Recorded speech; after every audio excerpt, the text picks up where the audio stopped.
All right, this is going to be quite a short one, but we just came back from the mass in London that was organized also as a Q&A type thing with one of our priests. It was really awesome. It was excellent, well attended, and explained a lot of quite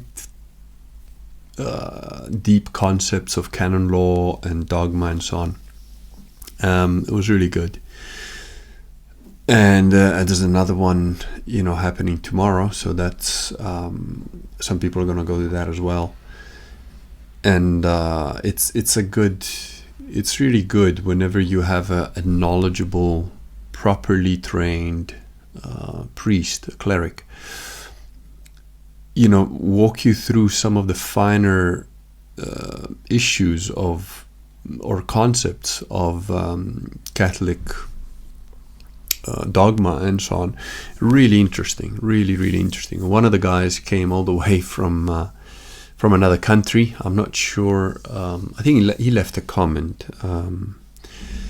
Anyway, he came from Copenhagen. I think it's okay to say that. And came all the way here just for that. And, that was really interesting because he had a very Protestant upbringing. So he's just looking at the truth and following it. Kind of like reminds me a little bit of Woolly Ram, who comments on my videos now and then, who's, that guy is raised Jewish in Israel, doesn't have a valid Catholic priest anywhere near him, and yet he's like, yeah, no, this is the true thing. He's like heroic, man. People like that, you're alone, you're far away from things, but you read and you study and you look into it, and then sort of it's in the Bible, seek and you shall find.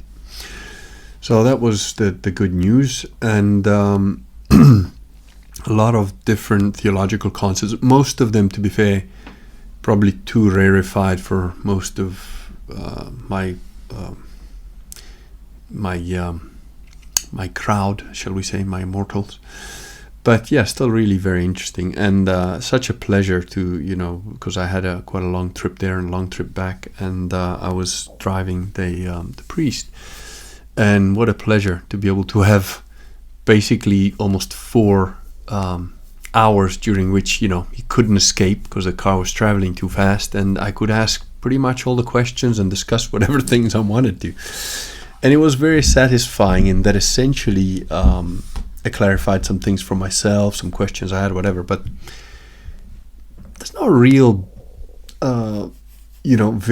variance from what I thought was supposed to be, how things were to be interpreted and how the priest tells me they are. And it's like spot on. And he clarified some points of canon law with respect to who is and isn't a heretic, who is and isn't a schismatic.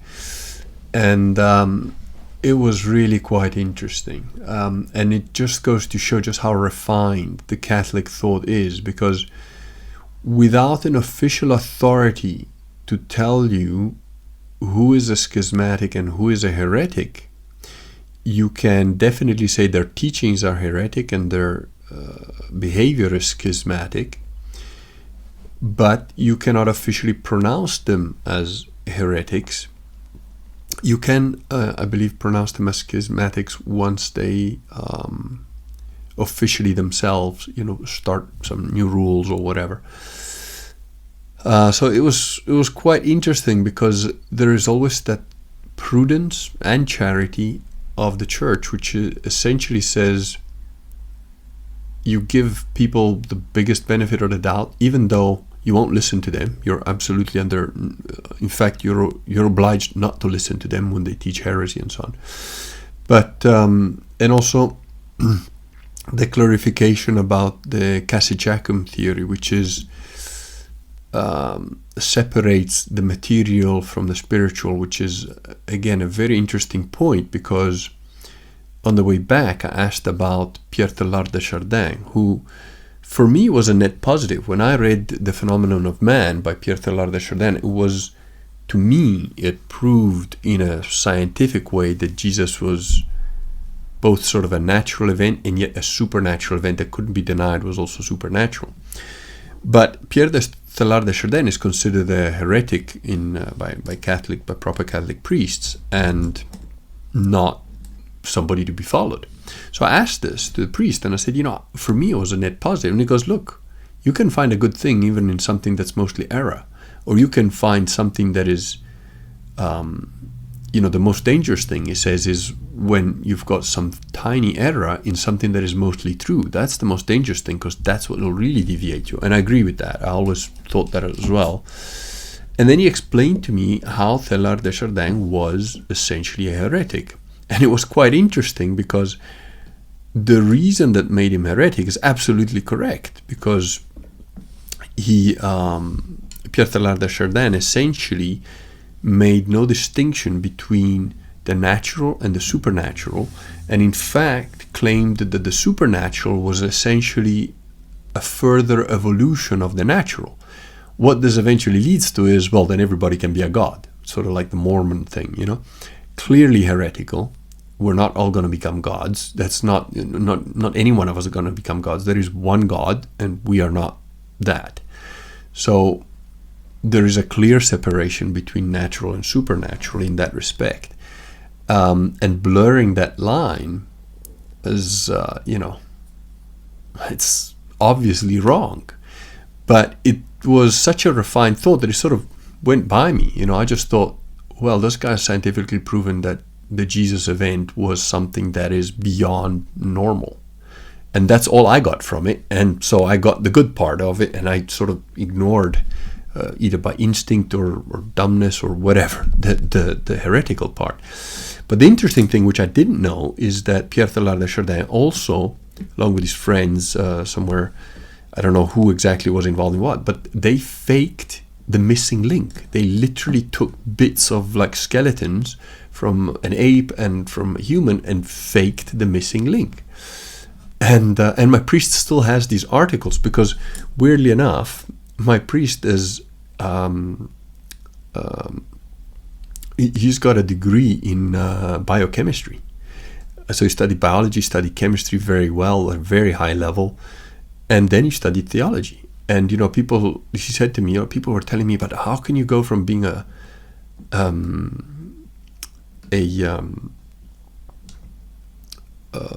what did I just say? Like, not a biologist, whatever. It'll come back to me.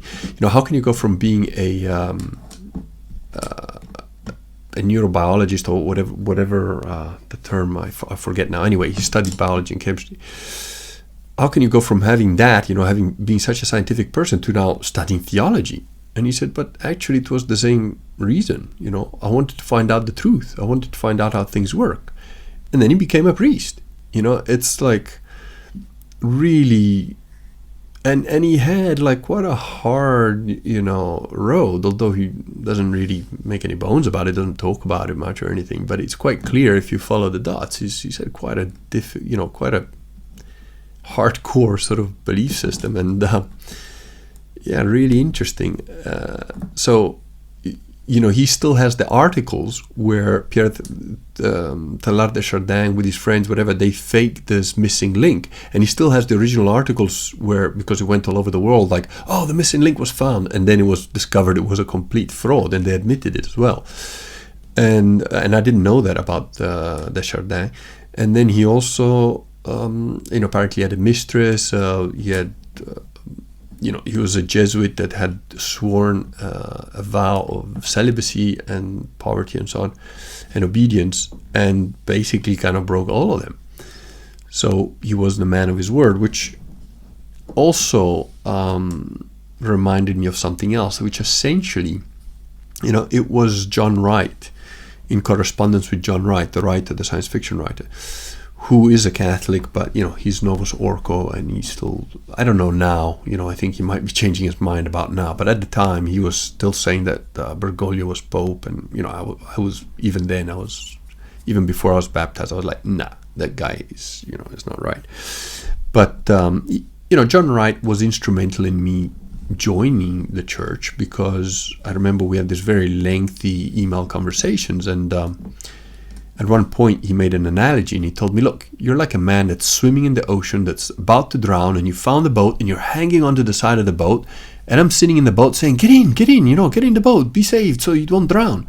And you're like hanging on there sort of like by your fingertips, and you've been swimming for 40 years, and now you're holding onto the side of the boat, and you're effectively asking me, I don't know about getting in that boat. I mean, what's the dress code like? Because, I'm not going to wear, if it's not 100% cotton, I don't think I can.